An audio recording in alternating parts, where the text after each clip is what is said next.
E aí, gente, tudo bem? Vamos falar mais um pouquinho sobre natação e atividade física. Muita gente me pedindo aqui para fazer comentários mais pormenorizados a respeito das provas de natação que estão acontecendo nos Jogos Olímpicos de Paris. Gente, eu não estou conseguindo acompanhar tão par e passo. Nos últimos Jogos de Tóquio, eu estava em home office, era pandemia, não sei se vocês lembram disso. E eu estava em casa, então eu consegui fazer vídeos diários, até fazendo pequenos comentários a respeito das provas. Dessa vez não estou conseguindo fazer isso, e pior, essa semana, que foi a semana principal das provas de natação, é véspera do começo das aulas aqui na USP. Eu estou super ocupado, estou conseguindo assistir muito espaçadamente as provas aqui, não estou conseguindo fazer isso, vocês, por favor, me desculpem. Eu estou preparando uma análise geral. Quando acabar as provas de natação, vou fazer um apanhado geral, um balanço.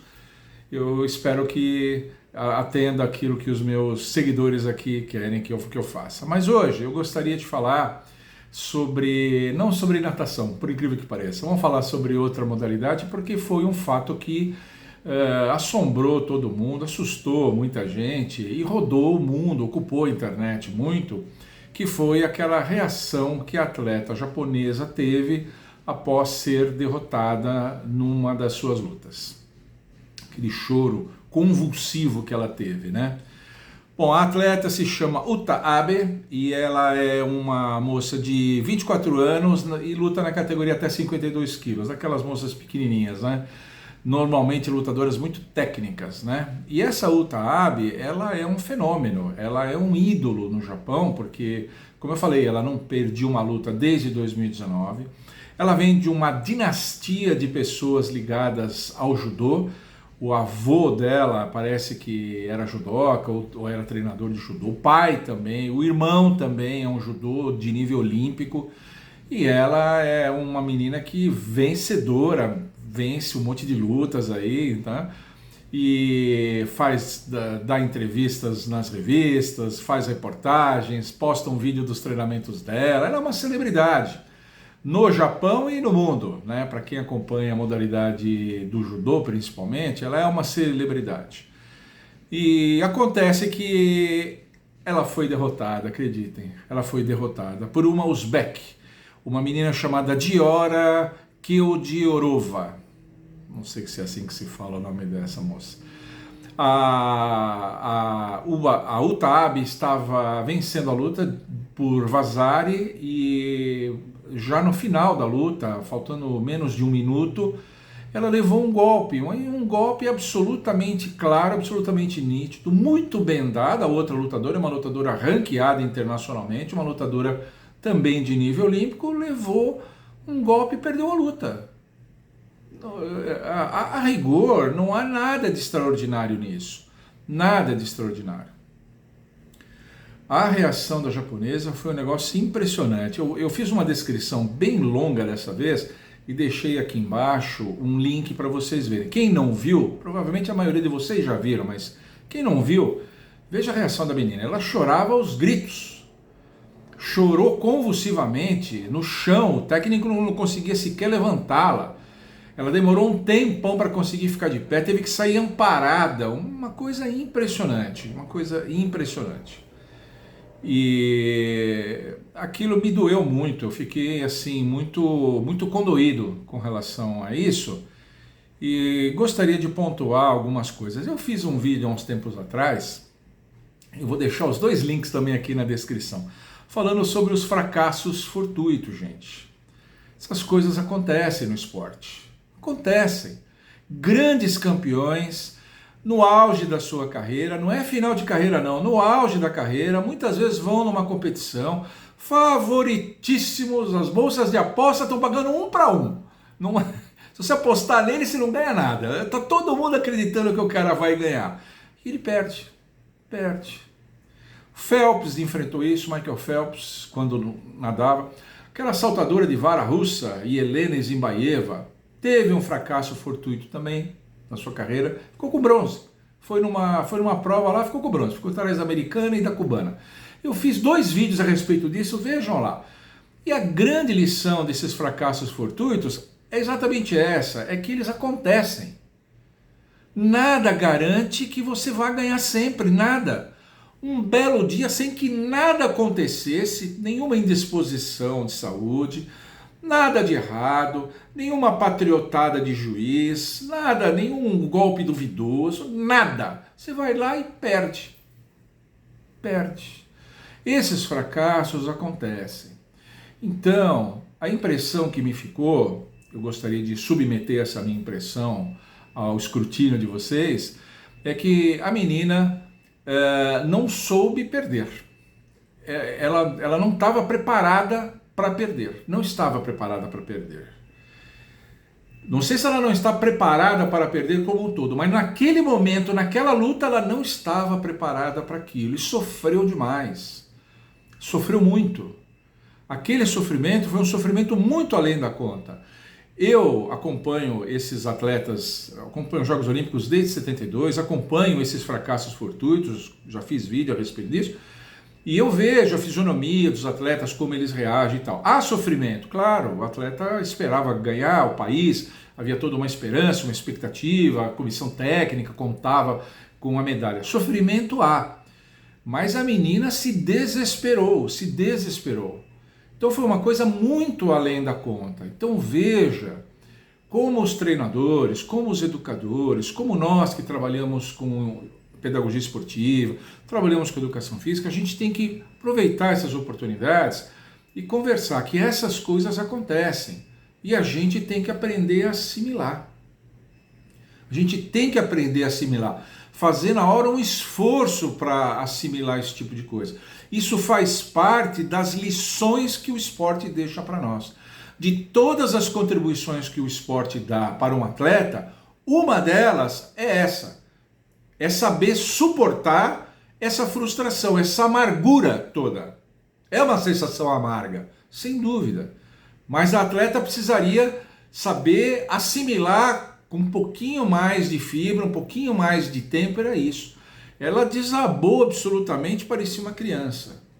Então, eu acho que fica essa lição. Outra coisa que me veio à cabeça é que na natação nós tivemos também um caso dramático. Ele já está um pouquinho distante no tempo, é de 98, 1998, nas Olimpíadas de Seul, na Coreia do Sul. Nós tivemos um caso dramático também, dramático. Muito pior do que esse do Phelps que eu falei, que foi no Rio de Janeiro. No Rio de Janeiro, o Phelps perdeu o 100 borboleta para um menino que tinha 18 anos de idade. O Phelps pegou uma medalha de prata. Aliás, um triplo empate na prata. Coincidência. O Phelps não só perdeu uma prova, mas houve um triplo empate na prata. Mas em 1998, nas Olimpíadas de Seul, voltando lá, havia um nadador americano, uma fera, chamado Matt Biondi. O sujeito era enorme, grande, e muito medalhado, e muito bom. Eu aqui na descrição do vídeo, que eu fiz uma coisa bem elaborada, eu coloquei todas as primeiras. O cara era uma fera, ele chegou lá com todo... A prova já praticamente ganha, era a prova dos 100 metros borboleta. 100 metros borboleta. E ele perdeu a prova na final para um surinamês, Anthony Nest. Esse surinamês não era um cabeça de bagre. Ele treinava nos Estados Unidos, era estudante lá, foi atrás de melhores estudos e de local para treinar nos Estados Unidos, era um nadador de borboleta, conseguiu a sua vaga para ir para os Jogos Olímpicos, então ele não era um cabeça de bagre. Mas nem se sonhava que ele pudesse fazer qualquer tipo de sombra, qualquer ameaça ao Matt Biondi. Não se sonhava isso. Eu me lembro bem, eu estava lá assistindo ao vivo, os mais antigos aí talvez lembrem, pois o Anthony Nest ganhou a medalha de ouro, o Matt Biondi teve que se contentar com a prata. Eu coloquei o vídeo da prova também. Coloquei o vídeo da prova também. Olha, não é nenhum sadismo, não. É que veja a fisionomia do Matt Biondi ainda dentro da piscina, quando ele olha para o placar e vê que ele ficou com a prata. Vejam lá, vejam lá. Então, como eu disse, é uma sensação amarga. Não há dúvidas com relação a isso. Não há dúvidas com relação a isso. Mas segura, Acontece, é uma lição. Pode acontecer. O atleta que perde, que passa por esse fracasso fortuito, não fez nada de errado, nada. Veja, a Uta Abe continua a mesma menina. Para mim, e acho que para a maioria das pessoas, é o mesmo ídolo. É a mesma pessoa sensacional que estimula o judô, que é um exemplo para as meninas, para as judocas, sabe? É um estímulo para todo mundo, é um orgulho para o seu país, é um orgulho para a sua família. Isso não muda nada, ela é a mesma. Num dos meus vídeos sobre fracasso fortuito eu falo, ela é a mesma que... Só que aconteceu com ela o que há sempre uma possibilidade de acontecer. Possibilidade pequena, em função de toda a preparação dela, em função de toda a experiência que ela já tem, apesar de ter só 24 anos, é uma possibilidade pequena, mas ela existe. Então, esses fracassos fortuitos acontecem. E nós temos que conversar com os nossos alunos, ocasionalmente, com uma certa frequência, e prepará-los para esse tipo de coisa. Mostrar, talvez, esses vídeos, o do Matt Beyond, que eu coloquei aqui também, essas coisas todas, e falar um pouco com os nossos alunos. Porque isso na vida pode acontecer. Pode acontecer outras situações em que o aluno cria uma expectativa, né, a criança, o jovem, cria uma expectativa muito forte a respeito de uma determinada coisa, existe uma cobrança muito grande com relação a uma coisa e isso não se concretiza. Eu estou falando com relação aos estudos, a vida acadêmica, o vestibular, Enem, a vida profissional, a vida até afetiva e sentimental. Podem acontecer coisas assim. Você acredita que vai acontecer um negócio e há uma reversão e você tem que aprender a assimilar isso, tirar as lições que tem que tirar disso e tocar a vida. Tocar a vida. Porque você é o mesmo. Você apenas passou por uma experiência amarga. Insisto. Apenas passou por uma experiência amarga. Essa menina, para mim, continua rigorosamente a mesma coisa. Eu tenho uma admiração grande por ela. Ela tem uma técnica muito grande. Esses lutadores dessas categorias mais leves, normalmente são muito mais técnicos, né? Os lutadores mais pesados resolvem a coisa muito mais na força e no seu peso corporal que tem, né? A gente nota isso. E todos os atletas de pesos mais leves são muito mais técnicos. Então essa menina é extremamente técnica, né? Extremamente técnica. Eu adoro ver as lutas dela. Eu vou continuar assistindo as lutas dela, o que eu penso dela não muda nada.